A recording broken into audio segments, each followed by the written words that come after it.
get you out of my mind. It's like I feel it for the first time. Oui, allô? Hello, Fanny, tu vas bien? Bonjour. Pour contextualiser pour les auditeurs, Fanny fait partie donc de mon réseau LinkedIn. Elle est du secteur de l'hôtellerie et de la restauration. Et donc voilà, j'ai trouvé son profil hyper intéressant, surtout que revient de 6 mois qu'elle a passé en Australie, si je me trompe pas. Donc Fanny, je te laisse te présenter brièvement. Tout d'abord, merci de me recevoir. Ça fait 5 ans que je suis dans le secteur de l'hôtellerie-restauration. J'ai commencé par une mise à niveau parce que j'avais fait un bac général. Puis après, je me suis orientée sur mon BTS et une licence. Ok. À l'issue de cette licence, j'ai dû faire une alternance. Donc, j'ai eu la chance de le faire dans un restaurant étoilé sur les Champs-Élysées, Copenhague. Ok. Et c'est là que j'ai compris que l'anglais était vraiment indispensable pour réussir dans ce secteur. Parce que mon chef parlait bien sûr anglais et danois, donc difficile de communiquer quand on ne comprend pas vraiment l'anglais. D'accord. Donc je me suis dit à l'issue de ça qu'il fallait que je parte à l'étranger et j'ai toujours voulu partir en Australie. Et j'ai eu mon amie avec qui je travaillais en pâtisserie qui elle a déjà fait plusieurs stages et des entreprises à l'étranger qui m'a dit moi aussi on va partir en Australie. Donc nous voilà partis pour 7 mois. Alors, attends, tu vas trop vite. Déjà, moi, j'ai quelques petites questions. C'est par rapport à ton parcours. Ouais. Est-ce que, donc là, tu as fait un bond sur ton expérience finale, parce que je pense que tu reviens, donc on va en parler, c'est sûr. Mais est-ce que, moi, je veux savoir si tu t'es préparée au niveau de l'anglais avant de partir en Australie? Première question. D'accord.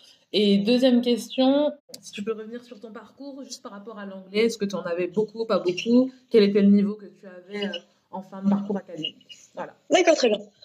L'anglais, j'en avais pas beaucoup avant de commencer la restauration. L'anglais, c'est pas quelque chose qui est primordial sur les études et ça, j'en trouve ça vraiment dommage. Donc, arrivé au BTS, j'avais quelques lacunes. La plupart des personnes me parlaient très bien anglais, couramment même. Donc, j'ai été un peu à la ramasse, si je puis dire, sur ce niveau-là. Ok. Donc, j'ai compris qu'il fallait que je redouble d'efforts. Donc, c'est à partir du BTS que j'ai commencé à vraiment m'intéresser à l'anglais. Donc, arrivé forcément dans un restaurant étoilé, j'ai dû, par mes propres moyens, apprendre l'anglais un peu plus anglais. Donc, les lacunes, c'est vraiment tout ce qui est vocabulaire de la restauration. D'accord. Et donc, du Donc, coup, tu as fait comment excuse-moi, je t'ai coupé, mais du coup, tu as fait comment? Tu as appris le vocabulaire? Vous faites des formations En fait, ce qui était vraiment génial, c'est que j'avais mon responsable de salle qui parlait très bien anglais. Et donc, à chaque fin de service, on se mettait à part et puis on prenait toute la carte du restaurant et on faisait tous les produits un à un en anglais. Et après, comment je devrais les présenter aux personnes qui parlaient anglais dans le restaurant. Ah, Donc, génial. il m'a vraiment appris à me développer et puis surtout à avoir confiance en soi parce que c'est difficile quand on doit parler de A à Z pendant 1 heure, si je puis dire, au restaurant devant des clients qui parlent que anglais pour décrire la carte d'un chef étoilé. Ok. Donc, une petite pression supplémentaire, mais il a été vraiment adorable et très pédagogue. Et comment tu trouvais la clientèle? Elle est plutôt au niveau de langue exigeante ou elle s'en fiche, le service est bon et avec le sourire, du coup, ça passe? Comment ça se passait concrètement? Le midi, on a plutôt une clientèle d'affaires, donc c'est vraiment toutes les personnes qui sont autour, donc qui parlent français. Eux, ils sont très exigeants dans ce qu'on dit, que ça soit en français ou même ceux qui parlent anglais, donc c'est vraiment une exigence supplémentaire. Ok. Et le soir, c'est plutôt une clientèle tourisme, donc c'est vraiment des personnes qui sont là pour se faire plaisir. Donc non, il n'y a pas de souci sur la langue, ils sont toujours Un peu plus très cool. agréables, ils comprennent ce qu'on leur propose et puis si il y a quelque chose qui va pas, on peut toujours s'arranger avec d'autres personnes qui parlent mieux anglais que nous. Mais c'est vrai qu'on a été formés pour répondre aux exigences de chacun. Et donc ça, c'était Copenhague, c'est ça? Le Copenhague, c'est ça, sur les Champs-Élysées. Ok. Rentrer dans le vif du sujet, donc ton expérience en Australie. Est-ce que tu peux expliquer comment tu t'es préparée, si tu t'es préparée avant de partir? Déjà, comment tu as trouvé l'établissement et puis ta préparation avant ton départ jusqu'à ton arrivée? On était 2 dans l'histoire, donc on a chacune répondre aux exigences de l'autre en étant toujours solidaire. Donc on n'a pas trouvé de travail avant de partir. Quand tu dis que vous étiez 2, c'est-à-dire que c'est un projet que tu as fait avec une copine à toi? Oui, c'est ça, avec une amie qui était pâtissière de ce restaurant. On a vraiment pour projet de partir ensemble. D'ailleurs, elle y est toujours. Moi, je suis rentrée à cause du virus, mais on était parties toutes les 2. Elle parlait mieux anglais que moi. D'accord. Mais bon, je connaissais les termes professionnels, donc c'était un avantage aussi pour moi. Ok. On n'a pas trouvé de travail avant de partir. On a eu plein d'amis qui sont allés avant nous, donc on nous a conseillé de partir à Melbourne, Ok. qui était plus simple parce que partir à Sydney, c'est vrai qu'il faut avoir un niveau de langue excellent. D'accord. avec la forte concurrence qu'on peut y trouver dans chaque secteur. Donc, c'est plutôt orienté vers Melbourne. Et puis, préparé en anglais, pas vraiment. J'avais mon petit dictionnaire de langue de poche au cas où, s'il y avait un problème. Ok. Mais on avait d'abord réservé une petite auberge pour avoir un pied-à-terre pendant une semaine et après trouver l'appartement, le travail et tout ce qui va avec. Et t'es partie avec combien en poche et vous avez mis combien de temps finalement pour trouver un emploi sur place? J'étais partie avec 2000 euros. Ok. Et pour trouver un travail, j'ai mis une semaine et un appartement une semaine. Ah ouais, donc ça c'était Donc très, très, vraiment, très on est rapide. parti au bon moment. Donc c'est vrai qu'avant que tous les backpackers arrivent, on est parti le 31 septembre. On arrivait le 1er octobre, si je me trompe pas. Ouais. Et on a trouvé tout de suite après le logement, un appartement et un travail aussi, mais dans deux secteurs, dans deux boîtes différentes. D'accord. Et ça s'est passé comment pour les candidatures en ligne ou sur place? Quelle était votre démarche à toutes les deux? C'était des CV en ligne. Surtout, ils font vraiment bien en ligne. Après, je suis allée déposer quelques CV autour de chez moi. Ok. Mais j'ai été retenue par une candidature en ligne sur un restaurant qui s'appelle l'Entrecôte, Ok. qui est un restaurant français. Donc, on a un Lyon et un Bordeaux, si je me trompe pas. Ok. Et bon, après, tous les managers parlent anglais. L'entretien était en anglais, bien sûr. Et ça Mais, va? C'est passé comment l'entretien? Donc, l'entretien, ça s'est passé, c'est que j'ai eu un premier contact par mail. Ok. Ils m'ont dit de venir pour faire un entretien.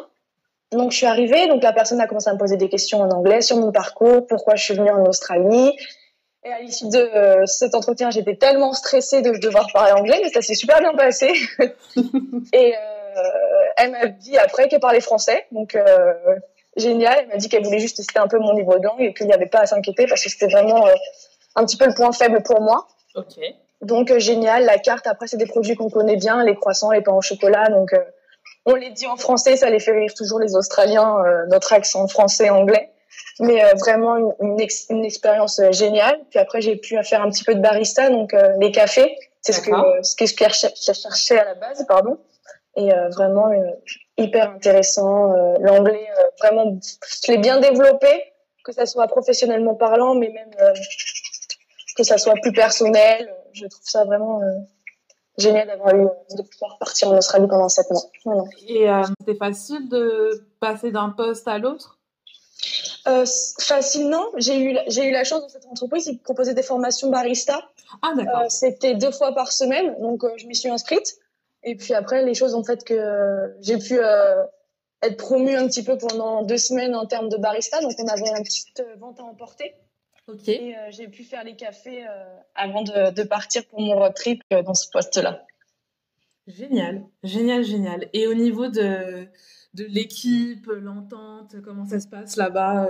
Vous parliez, vous échangez, il y avait beaucoup de Français, est-ce que vous échangez en anglais? Comment t'as géré? Alors, tous nos managers parlaient anglais. Il y en avait une qui parlait un petit peu de français parce qu'elle a eu la chance de pouvoir travailler dans l'Entrecôte à Lyon. Donc, elle a eu un petit peu plus d'expérience en français, mais c'est vraiment les échanges étaient en anglais. Le contact client, que des anglais, donc que de l'anglais. Et l'équipe, il y avait un petit peu de tout. On avait des Italiens, on a des Portugais, des Brésiliens, des Français, bien sûr. Mais c'est vrai que ça a changé beaucoup régulièrement parce qu'on pouvait rester que 6 mois quand on fait le visa travail, vacances. On peut rester que 6 mois dans une même entreprise, donc c'est vrai que l'équipe tournait assez rapidement. D'accord. Voilà, vraiment s'adapter. Et puis, non, vraiment, l'anglais, c'était primordial. Si on ne parlait pas anglais, on ne pouvait pas échanger avec les uns les autres parce qu'on parlait tous anglais. Et quels seraient les 3 points de cette expérience? Je ne sais pas si c'est vraiment des points, mais c'est plutôt se dire de ne pas avoir peur et de ne pas se bloquer à une langue pour se dire je ne vais pas réussir, donc je ne vais pas le faire et je vais rester. Même pour des postes, on se dit je suis pas capable de pouvoir proposer d'avoir de l'anglais et tout. Donc on a tendance à se bloquer. Moi, la première, je me bloquais sur ça. Mais c'est vraiment tant qu'on n'y va pas, tant qu'on ne le vit pas, on ne peut pas comprendre et on ne peut pas s'améliorer, quoi. On ne peut pas s'arrêter à la langue, donc qui peut s'apprendre très facilement. Enfin, l'anglais, c'est pas la langue la plus compliquée à apprendre. Il faut juste avoir de la bonne volonté et s'y mettre à fond. Et surtout là, en immersion totale, du coup, c'est beaucoup plus... C'est ça, on est obligé on ne peut pas dire non, j'apprendrai plus tard. On est vraiment obligé de se lancer. C'est ce qui est chouette. Je trouve que ne pas avoir peur. Après, c'est surtout une belle expérience humaine. On rencontre des gens formidables qui viennent du quatre coins du monde, donc Vraiment super sympa et très beau pays. T'as eu le temps de visiter du coup? Je suis partie à Melbourne, j'ai fait un petit peu le milieu. Je voulais aller à Perth, mais en fait, on était parti pour un road trip, mais à cause du coronavirus, on a dû rentrer plus tôt que prévu parce qu'on avait lâché tous nos appartements, on n'avait plus de travail parce qu'on partait pour 2 mois de road trip. Oui. Et donc, du coup, on a dû rebrousser chemin et rentrer en France avant que les frontières soient fermées. Tu prendre vos dispositions en amont quand même? Non, on était parti en van, on avait tout fait. On était pendant 2 jours sur la route. Et c'est vraiment les familles qui nous appelaient en disant ça commence à vraiment être difficile en France, ils vont fermer. Rentrer, quoi. Et même l'ambassade qui nous a dit si vous n'avez pas les moyens financiers ou si vous n'avez pas de pied à terre, il serait temps de rentrer chez vous. Ouais, ils ont bien fait, hein, parce que finalement, non, c'est sûr. Avec ce qui s'est passé ensuite. Ouais, c'est vrai que les restaurants ont fermé. Si on n'a pas d'appartement, on peut pas résider en Australie, on peut pas vivre dans les vannes. Donc on a préféré rentrer, dommage, parce que j'ai pas pu faire le tour que je voulais. Ce n'est que partie remise. C'est ça, exactement. Mais en tout cas, professionnellement parlant, très belle expérience. Et pour l'anglais aussi. Ok. Combien vous gagnez en Australie? Combien on gagne en Australie? Ouais, combien on gagne en Australie en fait? Il faut savoir qu'on est payé à la semaine. D'accord. Donc pour un poste, je gagnais entre minimum 900 à 1002 dollars par semaine. Ah oui, d'accord. Il y a les tips, j'imagine, en plus? Les tips en plus, c'est ça. D'accord. Et après, les tips, c'est vraiment réparti par catégorie professionnelle. Donc nos managers touchaient beaucoup plus que nous. Et après, c'était par niveau et le temps qu'on était resté dans l'entreprise. Donc, ce que tu veux dire, c'est qu'en fait, les tips, vous les encaissez pour tout le monde et après, il s'est redépartagé, c'est ça? C'est ça. En fait, on les repartageait. C'était matin et soir. Donc, ceux qui travaillaient du matin, on avait une boîte et à 16h, parce que c'était la fin de notre service, on faisait 6h30, 16h. On les récupérait, on les emmenait là-haut et la manageuse du matin les répartissait la semaine. Okay. Et pareil pour les gens du soir. Ok. Et au niveau du logement, c'est à combien par mois, par semaine? Je payais 963 dollars par mois. D'accord. Ah oui, donc en fait, une semaine de travail te permettait C'est ça, c'était mon loyer. Ah ouais, c'est vraiment top pour pouvoir visiter vraiment, en termes d'argent, là-bas. Et puis c'est pour ça, on peut pas partir avec beaucoup. C'est juste vraiment le début, s'installer, payer la caution, parce que une caution est assez élevée, c'est 1000 dollars, 1200 dollars. On a dû payer pour la caution, donc on les a pas tout de suite. On les retrouve qu'à la fin. Donc si on part avec un petit peu d'argent, juste prévoir la caution qui est assez élevée pour l'appartement et puis les frais à côté. Tout ce qui est téléphone, carte prépayée, oui, donc, ouvrir un compte. Donc finalement, là, toi, c'est parce que tu es très débrouillard, tu as trouvé quand même un travail en une semaine, tu es parti avec 2000 euros en poche, mais quelqu'un qui veut avoir un peu plus de confort ou qui est un peu plus, pas peureux, mais précautionneux, peut-être qu'il peut partir avec, 4000 euros. Pour être oui, bien sûr. Après, c'est le minimum qu'on m'a. J'ai vraiment eu plein d'amis qui sont partis, donc ils m'ont dit avec 2000 euros, tu es vraiment large si tu trouves ton travail. Puis dans la restauration, c'est assez simple en cette période-là de trouver quelque chose. Mais c'est vrai que si on préfère avoir un petit peu plus de confort, prendre son temps, découvrir un peu la ville avant, oui, 4000 euros, c'est très bien aussi. Hein. D'accord. Et donc, au niveau de l'Australie, quels sont les conseils? Alors, avant de partir, c'est quelle est la meilleure période pour partir? Et quelle est la meilleure période pour partir du coup en Australie? Parce que là, t'es en train de me parler de saison, ça veut dire que si j'arrive en janvier, est-ce que je vais avoir plus de difficultés à trouver un emploi sur place? Oui, c'est sûr, parce que ça va être l'été. Donc, décembre, on commence, on va dire novembre, décembre, jusqu'à mars, c'est l'été. Donc, forte demande de travail, chaleur pas possible. Donc, il faut vraiment être équipé. Et quand on est dans la restauration, c'est vrai que c'est très dur parce qu'on a beaucoup de services dehors. Okay. Donc, la chaleur, ça pèse beaucoup.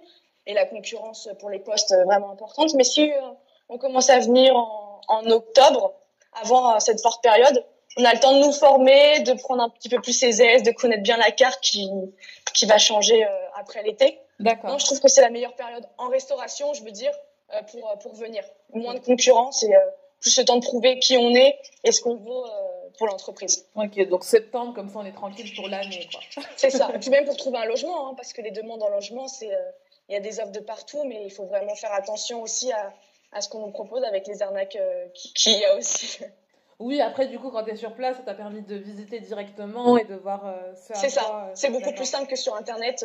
Où on nous promet mondes et merveilles et qu'à la fin, on se retrouve avec un appartement un petit peu miteux, si je puis dire. Et aujourd'hui, donc là, tu es de retour à Paris. C'est ça, à Paris, en Et, région parisienne. et quels sont les Euh, projets pour toi? Comment tu vois les choses, les prochains mois à venir? Bah là, j'attends vraiment la réouverture des restaurants. J'ai mon premier restaurant à qui j'ai travaillé, ma première expérience, qui propose une vente à emporter en attendant la réouverture. Donc, D'accord. je pense que je vais aller travailler pour ce restaurant La Charrette si elle a besoin de moi. Et sinon, le Copenhague m'avait recontacté pour travailler chez eux où j'avais d'autres propositions via LinkedIn. Mais c'est vrai que vu la situation, c'est compliqué C'est de c'est com- trouver pour l'instant. c'est C'est ça. compliqué, c'est-à-dire que là, pour le moment, tous les recrutements sont gelés à l'heure actuelle. Ou, On peut avoir j'ai des entretiens via Skype ou des choses comme ça, mais c'est vrai que pour du concret, c'est plus. Ils nous disent, bah, on attend un peu la réponse du gouvernement, comment ça va se passer, etc. Donc, ouais, c'est donc un petit peu gelé comme demande. D'accord. Et Et puis, là, comme j'ai pour projet de partir à Tahiti aussi en janvier, donc ouais, donc c'est de préparer. En fait, tu peux pas trop préparer là, faut je ne peux pas juste. trop préparer. Je voulais rentrer en France parce que je devais rentrer en avril-mai, trouver un peu un travail pour mettre un peu de sous de côté aussi et puis repartir à Tahiti. Mais là, c'est un petit peu compliqué avec Oui, la situation, quoi. oui, là, ça va être un peu décalé. Et puis, il fallait aussi retrouver, j'imagine, ta famille qui C'est devait ça. avoir un peu peur aussi, vu que tu étais à des kilomètres. Ouais. D'accord, d'accord. Alors, quel serait le mot de la fin, Fanny? D'abord, je veux vous remercier de m'avoir invité pour ce call. Ça m'a fait vraiment plaisir de pouvoir avoir un réseau comme ça sur LinkedIn et pouvoir échanger nos expériences. Donc, je trouve ça vraiment, vraiment sympa. Et surtout, si je puis dire un conseil aux personnes qui veulent partir, bah, foncez, n'ayez pas peur et vous n'êtes pas plus nul qu'un autre. Donc, même si vous avez des difficultés en anglais, en espagnol ou je sais pas quoi, croyez en vous et tout est possible. Tout est possible.